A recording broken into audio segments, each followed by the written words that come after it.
अस्सलामुअलैकुम दोस्तों, मैं हूं आपका दोस्त राव कमर रिजवान और आप देख रहे हैं मेरा यूट्यूब चैनल। दोस्तों, आज की कहानी एक ऐसी लड़की की है जिसकी शादी सिर्फ 15 साल की उम्र में होती है, लेकिन उसको तलाक हो जाती है। इस तलाक की क्या वजह है और क्या उसे औलाद हुई और फिर क्या उसने दूसरी शादी की? तो दोस्तों, ये एक 15 साला तलाक याफ्ता की इंतहाई दर्दनाक कहानी है।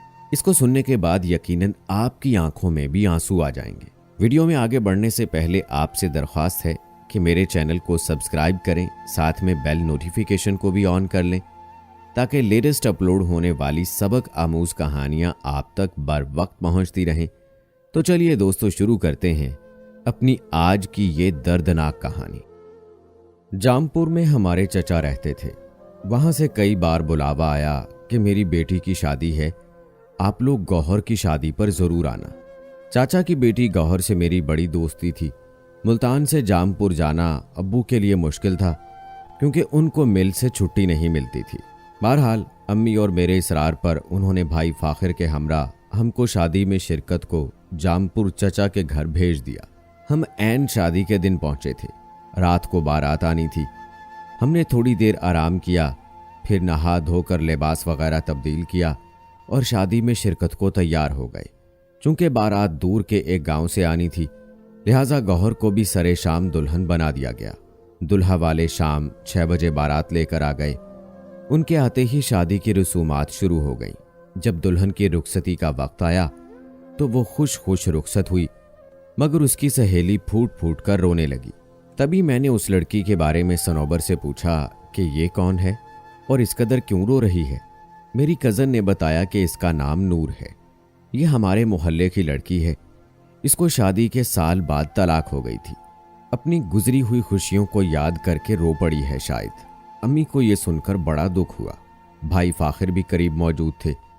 उन्होंने भी सनोबर की बात सुन ली और नूर के दुख को दिल से महसूस किया। नूर एक बेहद खूबसूरत लड़की थी। ऐसा हुस्न कम ही देखा था। फाखिर भाई को यह लड़की अच्छी लगी। अगले रोज अम्मी से कहा कि आप मेरे लिए लड़की तलाश कर रही हैं, अगर नूर को बहू बना लें तो नेकी होगी। तलाक याफ्ता है तो क्या हुआ, उसको दोबारा घर बसाने का हक तो मिलना चाहिए। माँ ने चाची से बात की। वो बोली लड़की अच्छी है, तलाक भी इसको नाहक हुई थी, हालात ही ऐसे बन गए थे। मगर एक बात और भी है कि नूर का एक बेटा भी है। क्या आप लोग उसके बेटे को कबूल कर लेंगे? क्योंकि उस लड़के के बाप को फांसी हो चुकी है कत्ल के इल्जाम में। अब हमको नूर की जिंदगी की कहानी से और भी दिलचस्पी हो गई। चाची से इस्तदा की कि सारा वाकया बताइए कि इस लड़की के साथ क्या हुआ, इसको क्यों तलाक हो गई और इसके शौहर ने किसको और क्यों कत्ल किया था। तब चाची ने बताया कि नूर के वालिदैन पुराने पड़ोसी हैं। ये बचपन में गौहर के साथ खेला करती थी, हंसमुख और चंचल बच्ची थी। जब 15 बरस की हुई, उसके बाप ने उसकी शादी अपने एक रिश्तेदार के लड़के से कर दी और ये ब्याह कर गांव चली गई। इसके ससुराल वाले काफी सख्त लोग थे और नूर से बहुत काम लेते थे। ये खेतों में काम करना ना जानती थी, मगर गांव वालों का तो अपना तर्ज जिंदगी और अपनी रीत परीत थी। वो काम तो लेते मगर प्यार भरा सलूक बिल्कुल ना करते थे। नूर का शौहर देहाती नौजवान था। वो शेखी बाज किस्म का गुस्से वाला शख्स था। एक बार पानी लगाने की बारी उसकी थी। वो पड़ोसी से उलझ पड़ा जो पानी की बारी मांग रहा था।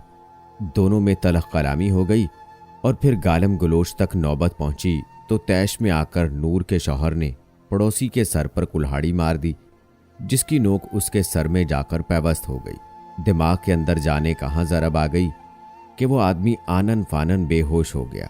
उसको शहर के अस्पताल ले गए, लेकिन उसे होश न आया और वो बेहोशी के आलम में फौत हो गया। नूर का शौहर गिरफ्तार कर लिया गया। केस चला और उसको उम्र कैद की सजा हो गई। जब वो गिरफ्तार हुआ, नूर उम्मीद से थी, लेकिन 1 माह तक खुद उसको भी इल्म न था कि वो उम्मीद से है। जब उसे इल्म हुआ तो उसने कम अक्ली के सबब सास को ना बताया, बल्कि अपनी माँ को बताया। उसकी माँ ने सोचा जाने दामाद को क्या सजा होती है, वो जेल से जिंदा भी निकलेगा या नहीं, क्या पता उसको पड़ोसी के कत्ल के जुर्म में फांसी हो जाए। ऐसे में अगर मेरी बेटी ने भी बच्चे को जन्म दिया तो वो पाबंद हो जाएगी और बच्चा मेरी लड़की की दूसरी शादी की राह में रुकावट बनेगा। बस उसने बेटी को तलकीन की कि 1-2 माह सब्र कर लो और अभी ये खबर किसी को ना दो। वो नूर को अपने घर ले आई, जबकि दामाद, जिसका नाम जमील था, वो जेल में था। उधर जमील को अंदाजा था कि अगर वो फांसी लगने से बच भी गया तो उम्र कैद होगी, तब वो तवील अरसे तक जेल में ही रहेगा। उसने ये सोचकर नूर के बाप को बुलवाया और पूछा, चाचा, तुम बेटी के बारे में अब क्या सोच रहे हो? मेरे केस का कुछ पता नहीं, क्या फैसला हो? क्या वो लंबे अरसे तक मेरा इंतजार कर सकती है? नूर के वालिद ने कहा, बेटा, अभी तो हम तुम्हारा इंतजार करते हैं और अल्लाह से अच्छी उम्मीद रखते हैं, लेकिन तुमको अगर उम्र कैद हो गई तो हम तुम्हारा इंतजार नहीं करेंगे। मेरी बेटी कम उम्र है, उसकी दूसरी जगह शादी का तो सोचना पड़ेगा। ससुर के मुंह से ये बात सुनकर उसका हौसला पस्त हो गया और दिल को ठेस लगी। कहा कि ठीक है, मैं आपकी मजबूरी पर कुछ दिन गौर करने के बाद जवाब दूंगा। जमील ने सोचा, गौर किया और फिर नूर को जेल से ही तलाक भिजवा दी कि वो तो कत्ल के जुर्म का मुर्तकिब हो चुका था। खा गुस्से में, दूसरे की जान तो चली गई थी। फरीकों ने तगड़ा वकील किया था, जबकि उसके बाप के पास अच्छे वकील रखने के भी पैसे न थे। यकीन था कि सजा होनी ही है, लिहाजा उसने यही सोचा कि मेरी जिंदगी बर्बाद हो गई, बेचारी नूर को क्यों पाबंद रखूं, उसको आज़ाद कर देना ही ठीक है। नूर को तलाक मिल गई।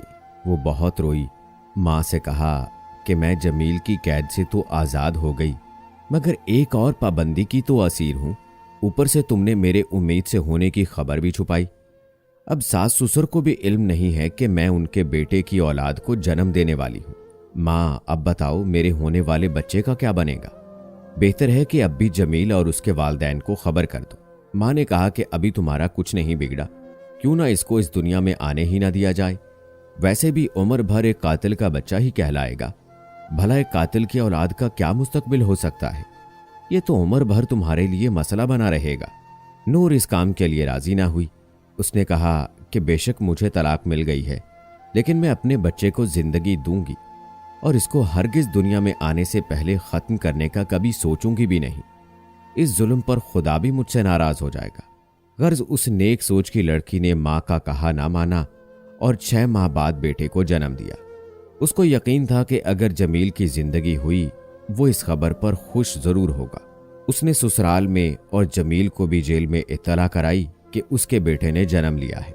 जमील जेल में इस खबर से खुश हुआ और उसने खुदा से दुआ की कि इस बच्चे की खातिर वो उसको सही सलामत जेल से निकाल ले, लेकिन ये कुदरत को मंजूर ना था।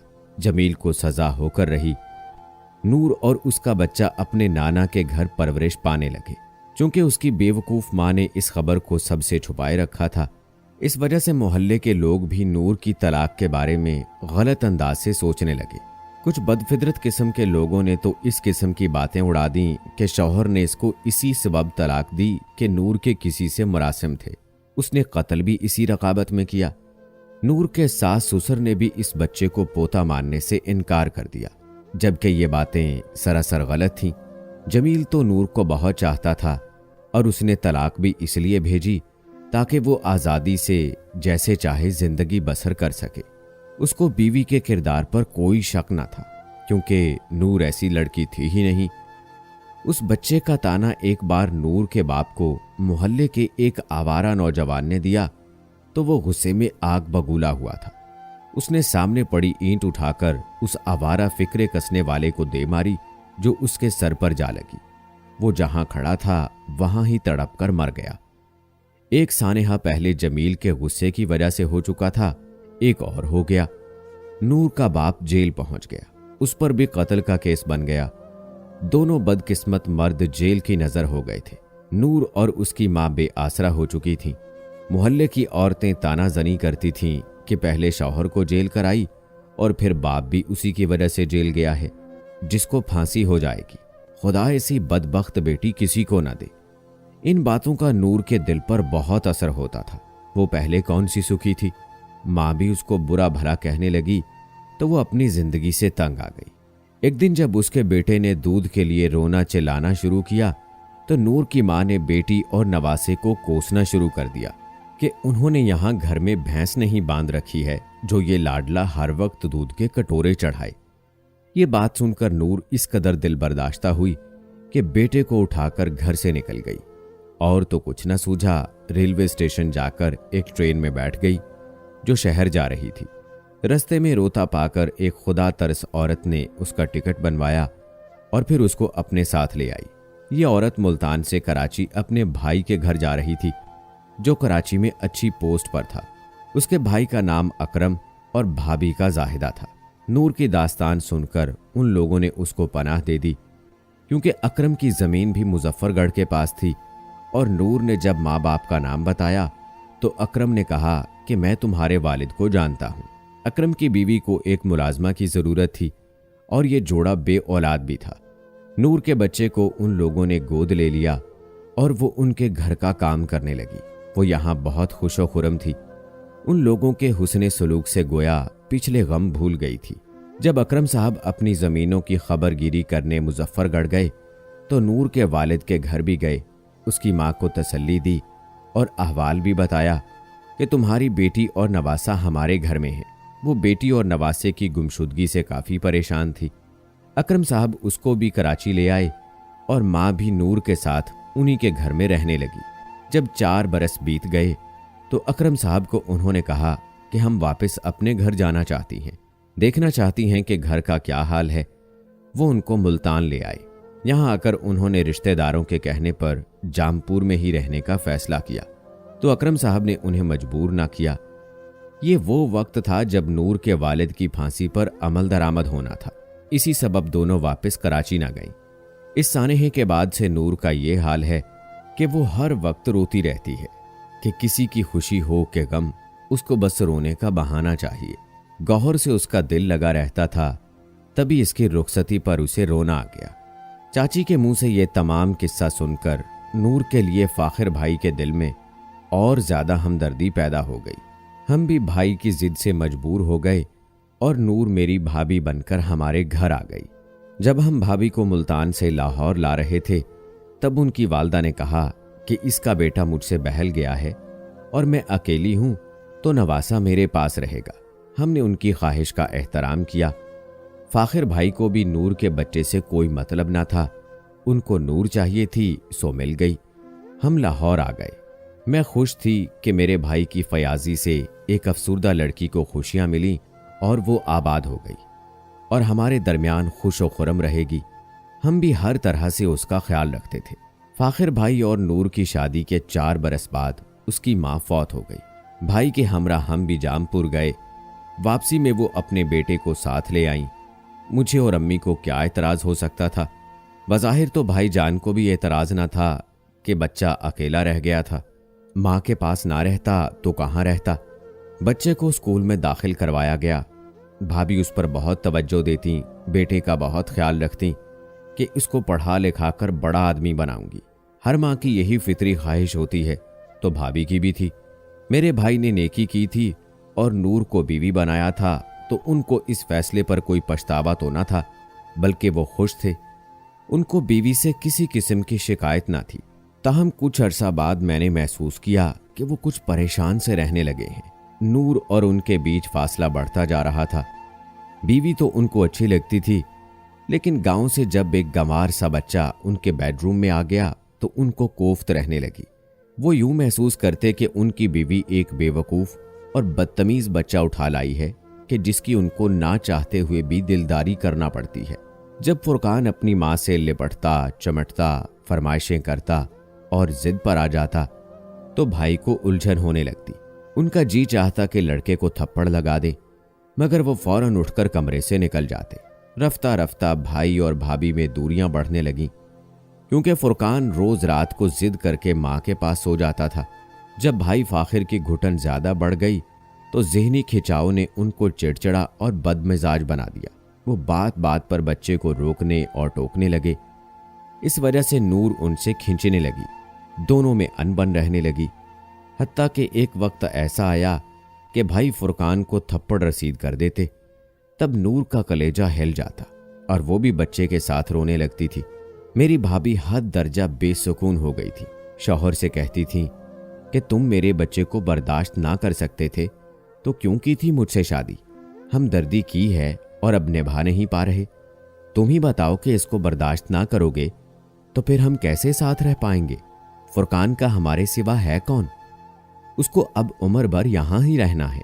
ये ना रहेगा तो मैं भी यहां ना रहूंगी। अब मामला सुलझने की बजाय उलझने लगा था। भाभी कहती कि फाखिर, तुम मेरे बच्चे से नफरत करते हो।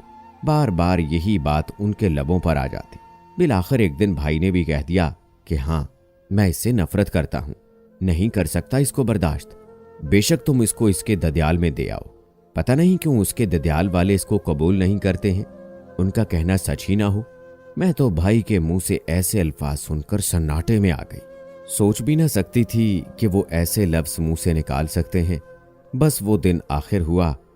नूर भाभी को ये ताना दिल में पैवस्त हो गया। उस रोज वो बगैर किसी से कुछ कहे फुरकान को लेकर घर से चली गई। उस दिन सख्त गर्मी थी। खाना खाकर सब सो रहे थे। भाई ऑफिस में थे जब दबे कदमों भाभी ने घर छोड़ दिया था। बरसों गुजर गए, आज तक भाई और हम उनको नहीं ढूंढ सके। अब भाई पछताते हैं कि काश मैंने ऐसा ना किया होता। काश मैंने बच्चे से हसद करने की बजाय उसको बाप का प्यार दिया होता। प्यार ना दे सकता था तो बर्दाश्त ही कर लिया होता। लेकिन इंसान भी अजीब मखलूक है, खुद को कभी समझ नहीं पाता। नेकी करने के लिए भी बड़ा हौसला चाहिए। अगर भैया ने हौसले से काम लिया होता तो नूर क्यों फिर से दरबदर होती। फिर भाई ने शादी की बहुत कोशिश की, लेकिन कोई रिश्ता ना मिला। अब 20 साल गुजरने को हैं। भाई बीमार रहते हैं, अपने किए पर पछताते हैं। लेकिन अब क्या हो सकता है? खुद कहते हैं, मैंने नूर पर जुल्म किया, आज मैं खुद मुश्किल में हूं। और ये वाकई मकाफात अमल है। बुरा किया, अब खुद मुश्किल में है। दोस्तों, आप क्या कहते हैं?